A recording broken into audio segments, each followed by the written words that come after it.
Chapter 15, Sarin Attack. The plan was executed pretty much as David Hunter Duncan had designed it and later revised it under Ray's scrutiny. The two men would spend hours seated in lawn chairs in David Hunter Duncan's garage analyzing maps and diagrams and checklists that would be commented upon before being packed into a nearby shredder. David Hunter Duncan had purchased two old pickups and paid for both of them with cash. He did not register either of them, but he did adorn them with plastic counterfeit plates. David Hunter Duncan and Glendale Woods would scout the area in the rusty 12-year-old Ford, while Ray and Joe Fungo hovered nearby in a 9-year-old Chevy. The mission would involve more heavy lifting than the robo-pilot installation.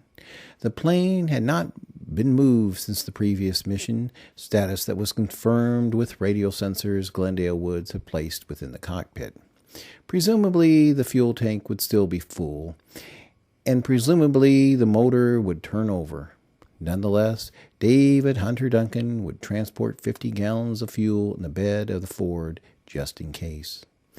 If the plane did indeed start when prompted, Glendale Woods would climb into the cockpit and set the coordinates, and David Hunter Duncan would summon the Chevy team to race across a grassy field with headlights off to deliver the Sarin.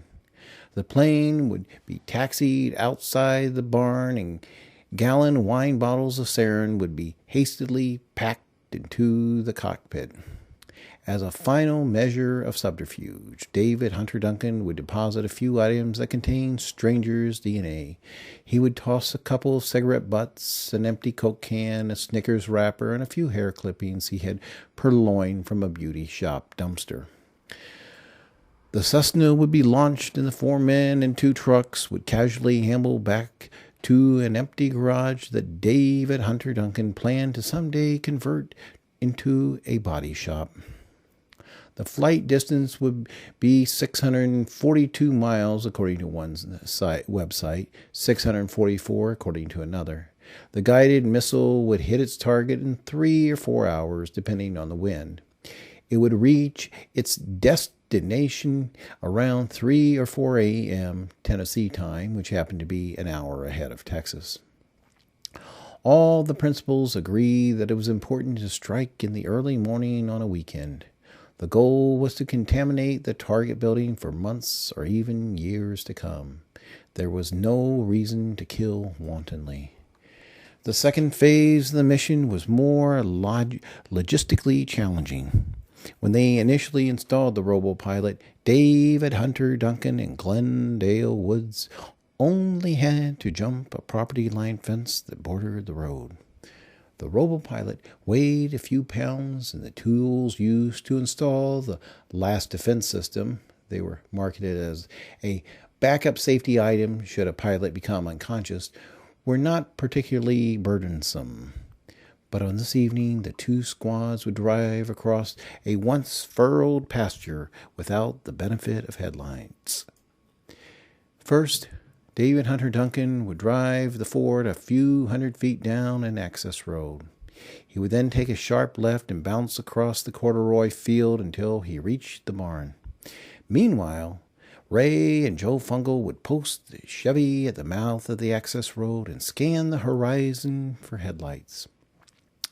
When David Hunter Duncan and Glendale Woods checked the fuel and started the engine, Ray would be summoned to trek across the meadow.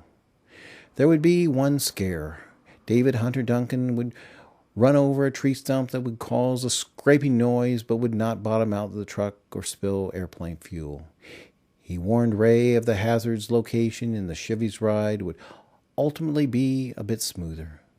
Everything else went as planned. The tank was topped off, and the excess fuel was dumped on the ground inside the barn. David Hunter Duncan would later remark that the hardest part of the mission was procuring airplane fuel anonymously, and the second hardest part was lifting it out of the truck bed. Despite the darkness, the unfamiliar task performed in an unfamiliar setting, and the gravity of the situation, the Cessna was launched about 15 minutes after the Ford's arrival on the scene. The ride home would be pleasantly uneventful. Mission accomplished. Sort of. The plane's ascent would activate a private anti-theft system. The security personnel would try in vain to notify the owner, who had long ago changed his phone number. They would succeed, however, at notifying several law enforcement and defense agencies.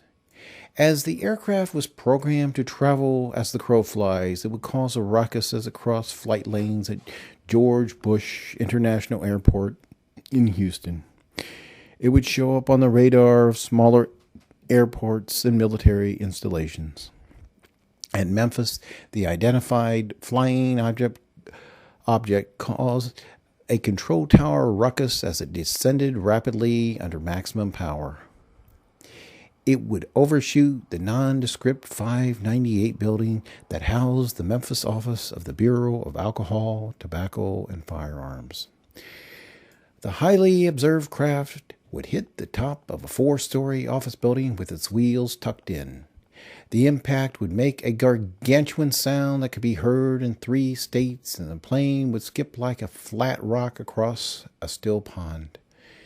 It would collide with the side of a 5-story parking garage in an ungraceful manner that would shatter the Cessna, but would distribute the Sarin in a relatively small area.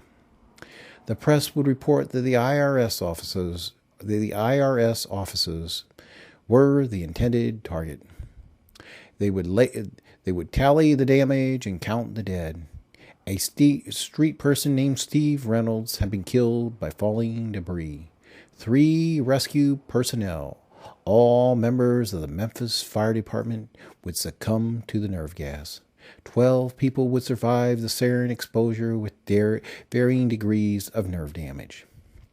The 3 deceased personnel were Charles Washington, age 28, father of 2 or more children; Stanley McDonald, 37, husband of 1 and father of 2; Jason Peters, husband and father of 2 daughters, the elder being one of 11 finalists on American Diva. The media would trumpet the ADD connection to the exclusion of other aspects of the tragedy. Danielle Peters would coast on the sentiments of empathetic voters and ultimately win the competition.